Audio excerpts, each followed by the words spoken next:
Cricket মাঠে প্রতিপক্ষের কাছে পরাজিত হওয়ার পরে আফসোস করে বাংলাদেশি দর্শকেরা বলেন, আমাদের একটা ম্যাচ উইনার নেই, আমাদের উইকেট টেকারের একটু অভাব। আর যখন প্রতিপক্ষের রক্তচক্ষু দেখতে হয়, এমনকি সহ্য করতে হয় গায়ে হাত তোলা পর্যন্ত, যেন অজান্তেই বলে ওঠে মন, আমাদের একটা সাকিব নেই।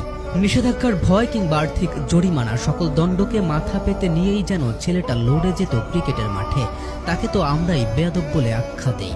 শ্রীলঙ্কার বিপক্ষে আম্পায়ারের ভুল সিদ্ধান্তের পরে যখন প্লেয়ারদের মাঠ থেকে উঠে যেতে বলেছিলেন সাকিব, পেয়েছেন শাস্তি, অর্থদণ্ড ও তীব্র নিন্দা। কিন্তু দিন শেষে সে প্রতিবাদ তো ছিল দেশের জন্যই, দেশের স্বার্থেই। কিংবা ঘরোয়া লিগে আম্পায়ারের পক্ষপাতিত্বে যখন স্টাম্পে লাথি মারেন, পরবর্তী সময়ে পাল্টে যায় লিগের চিত্র। এমনকি অকপটে প্রায় সবাই স্বীকার করেছিল আগের চেয়ে অনেকটা কমে গেছে ঘরোয়া লিগের দুর্নীতি।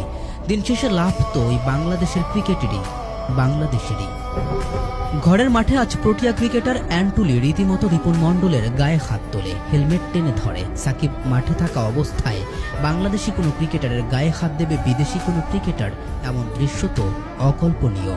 প্রতিপক্ষের চোখে চোখ রাঙানো কিংবা ব্যাট দিয়ে স্টাম্পে আঘাত করা, ভুল সিদ্ধান্ত নিলে আম্পায়ারের ওপরেও ক্ষিপ্র হওয়ার সাহস তো ওই একজনেরই আছে, নামটা সাকিব আল হাসান। তাই তো আজ দিন জুড়ে সামাজিক যোগাযোগ মাধ্যমে অ্যান্টুলির কর্মের প্রতিবাদ করে পোস্ট করেছে ভক্তরা। আর আফসোসের স্বরে শুধু বলেছে, আজ যদি মাঠে সাকিব থাকতো অবস্থা ভিন্ন হলেও হতে পারত। সাকিবকে আপনি ক্রিকেটে না রাখুন আপনার দলে, কিন্তু দিন শেষে সাকিব থেকে যায় স্মৃতি হয়ে, সাকিব থেকে যায় আফসোস হয়ে।